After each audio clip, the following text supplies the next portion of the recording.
Quand on prend le temps de s'entraîner correctement et qu'on a la volonté de bien faire, on cherche petit à petit à tout optimiser pour être le plus efficace possible. Dans cette quête infinie d'optimisation vient en général très vite la question de la cadence de pas.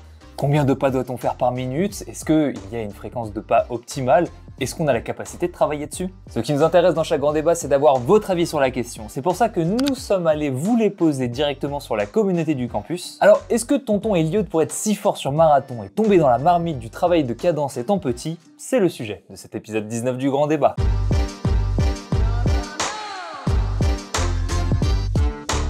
Eh oui Thibaut, les coureurs se posent ce genre de questions. Tu viens peut-être d'ouvrir la boîte de Pandore avec ce grand débat, pas sûr que tu dois nous remercier. Il est tout d'abord intéressant de noter que, de tous les échanges que vous avez eus autour de la cadence, le lien le plus récurrent que vous faites avec elle, c'est avec le risque de blessure. Optimiser sa cadence ne serait alors pas principalement pour vous un moyen de courir plus vite ou de gagner en économie de course, mais d'abord et avant tout, un moyen de diminuer le risque de blessure. Cette vision du rôle de la cadence en course à pied, elle est renforcée par les retours d'expérience que vous avez été nombreux à partager. Parce que, empiriquement, vous avez travaillé sur votre cadence, vous vous êtes moins blessé. Sur la base de ces témoignages, est-ce que cela signifierait que, si vous êtes blessé, travailler sur votre cadence serait une bonne piste à envisager? Écoutez, à première vue, j'aurais tendance à dire pourquoi pas? Attendez peut-être quelques petites minutes, vous pourriez être surpris. Mais surtout, vous avez été très nombreux à nuancer vos propos, à rajouter du contexte, et j'ai trouvé ça très intéressant. Le message est simple, la cadence, ok d'accord, mais surtout, remettez d'abord en question les bases de l'entraînement, comme par exemple la progressivité, progressive dans son volume ou progressive dans son intensité, avant de vous intéresser à des détails comme la cadence. Si vous n'êtes pas progressif à l'entraînement, vous pourrez travailler votre cadence dans tous les sens que vous voulez, vous vous blesserez, ou plutôt vous aurez à haut risque de blessure. Je répète, vous avez très bien fait de le souligner. Mais bon, tout ça, ça nous intéresse pas. Nous, ce qu'on veut savoir, c'est que, toujours sur la base de ces témoignages, si on est progressif, qu'on utilise un plan campus et qu'on fait toutes les choses bien, est-ce que si on s'efforce à courir avec une cadence plus élevée, est-ce que cela va impacter le risque de blessure positivement? Laissez-moi mettre mes lunettes d'expert. J'ai besoin de récupérer tous les indices que vous avez laissés à travers vos échanges.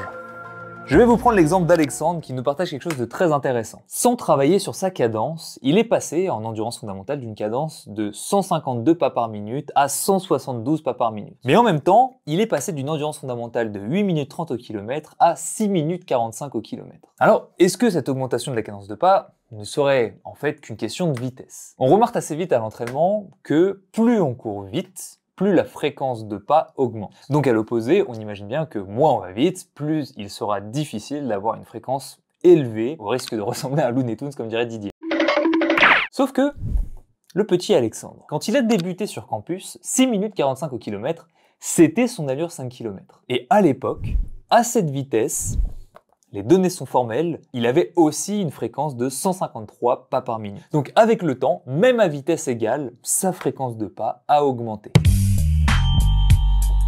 On en déduit que ce n'est pas qu'une question de vitesse, c'est aussi, et peut-être avant tout, une question de préférence personnelle. Avec le temps, le corps d'Alexandre, même sans y prêter particulièrement attention, a décidé qu'il était plus optimal d'augmenter sa fréquence de pas. Quand Alexandre a débuté, son corps ne savait pas vraiment ce qui était bon pour lui, mais au fur et à mesure des mois, il a eu le temps de le découvrir. Cet exemple met en avant un fonctionnement vraiment fondamental du corps humain, c'est que le corps aura toujours tendance à tendre vers ce qu'il considère comme le plus optimal. Notre corps, parce qu'il est unique, a ses propres préférences motrices. Longueur de pas, fréquence de pas, oscillation verticale. C'est pour ça que je vous rejoins totalement sur un sujet, et je trouve que c'est quand même une idée reçue sur laquelle on est bien revenu depuis le temps. Fixer un standard de cadence pour tout le monde, de façon générale, et l'apparition de blessures ou la performance n'est pas encore établie. Malgré tout ça, je vais vous faire une confidence. Si je vois un coureur avec une faible fréquence de pas, comme par exemple Yann ou Yanov, je pourrais bien leur suggérer un jour d'augmenter, ou tout du moins d'essayer d'augmenter leur fréquence de pas. Surtout s'ils ont tendance à se blesser régulièrement. Ah Tristan, non, pas toi, j'avais confiance. Attendez, j'arrive. En fait, vous allez voir, c'est assez simple, j'ai le même avis sur la cadence que sur la technique de course en général, avis que j'ai pu partager dans un podcast de un peu plus d'une heure sur Dans la tête d'un coureur. Si le sujet vous intéresse, on vous le met en fiche, vous pourrez comme ça l'écouter. Bon, si on part du principe que la répartition des cadences optimales des coureurs suit une répartition normale, qu'on va centrer à 170 pas par minute, admettons. Je dis admettons parce que je n'ai pas trouvé de données scientifiques sur ça, c'est totalement une valeur sortie de mon chapeau. Eh bien, si on suit cette répartition, il est tout à fait normal que certains coureurs aient une cadence optimale sous les 160 pas par minute en endurance fondamentale. Mais statistiquement, c'est censé être plutôt une minorité. Alors, quand on se retrouve avec 90% des débutants sous les 160 pas par minute, c'est qu'il y a des menteurs dans la pièce. Et que ça peut valoir le coup de leur faire découvrir autre chose. C'est à mon sens pour ça qu'il y a tant de récits de gens qui ont découvert autre chose, qui ont augmenté leur fréquence de pas, et pour qui ça a changé les choses en mieux. Quoi que semble dire la science, j'accepte de donner un minimum de crédit à la réalité du terrain. Ma théorie, c'est de penser qu'avec notre mode de vie moderne, nous ne savons plus ce qui est vraiment optimal pour nous de prime abord. Comme pour Alexandre, on pourrait peut-être juste attendre que le corps découvre par lui-même avec les années ce qui est bon pour lui. Comme je l'ai dit, sur le temps long, le corps s'organise, progresse, et s'adapte très bien, ne vous en faites pas pour lui. Mais d'un autre côté, je pense qu'on peut gagner du temps en exposant régulièrement son corps à un éventail de motricités différentes pour lui permettre de choisir. Dans le cas qui nous intéresse aujourd'hui, l'exposer à des fréquences de pas un peu plus élevées sur le moyen terme pour lui permettre de choisir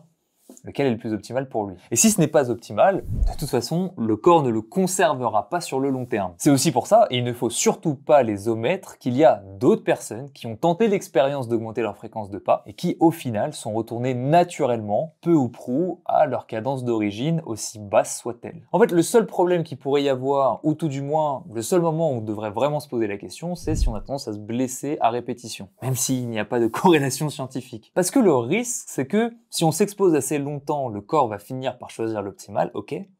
Mais si on se blesse à répétition au début et qu'on n'a pas l'occasion de s'exposer assez longtemps parce qu'on va abandonner, c'est dommage parce que on perd quelqu'un en route. Alors qu'en essayant au moins cette démarche active sur le moyen terme, ça pourrait peut-être régler certains problèmes. Évidemment, ce n'est qu'une théorie. Bon, je regarde l'heure, j'avais envie de conclure avec l'allégorie de l'Italien qui voyage au Japon. Certains qui étaient là au check-out run du marathon de Paris sauront de quoi je parle. Porco Dio, ma chi è che fa che cazzo di rumore lì? Mais ce grand débat a hélas duré assez longtemps comme ça. Peut-être une prochaine fois. En attendant, merci à tous pour ce grand débat. Vous pouvez continuer ce débat directement dans l'espace commentaire. Et pour participer au prochain grand débat, pour mettre votre pierre à l'édifice, pour m'aider à faire ce genre de vidéo, je vous donne rendez-vous directement dans la communauté du campus, plutôt sur la communauté du campus.